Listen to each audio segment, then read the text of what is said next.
Hi friends, कसे आहात तुम्ही? माझ्या चॅनलमध्ये तुमचे स्वागत आहे.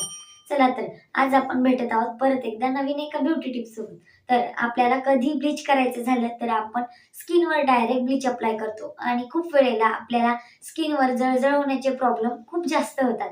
तर मग असं काय करायला हवं आणि आपल्या स्किनच्या कुठल्या भागावर ब्लीच आधी अप्लाय करायला हवं, जेणेकरून आपल्याला कळेल हे ब्लीच आपल्याला सूट होत आहे की नाही. चला बघूया. मी ते नेचर कंपनीचा गोल्ड ब्लीच घेतलेला आहे. तुम्ही कुठलाही ब्लीच यूज करा. तुम्हाला गोल्ड, पर्ल, डायमंड जो हवा असेल तो.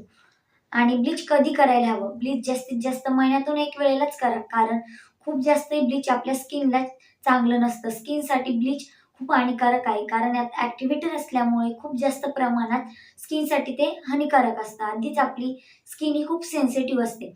चला तर मग कधीही ब्लीच करण्याच्या अगोदर जेव्हा आपण क्रीममध्ये ॲक्टिव्हेटर टाकतो ते आधी व्यवस्थितपणे मिक्स करा. त्यानंतर तुमच्या मानेच्या भागावर ब्लीच आधी अप्लाय करा. कारण मानेचा आणि आपल्या स्किनचा भाग हा खूप सेन्सिटिव्ह आणि सेम असतो.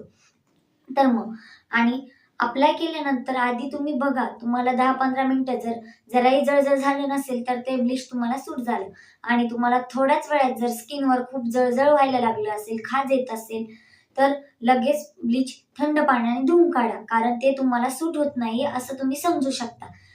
तर आणि जर तुम्हाला ते जळजळ नाही झालं तर ब्लीच तुम्हाला सूट झालं. तर ब्लीच आपण का करतो? ब्लीच केव्हा करायला हवं? फेशियलच्या आधी करायला हवं की नंतर?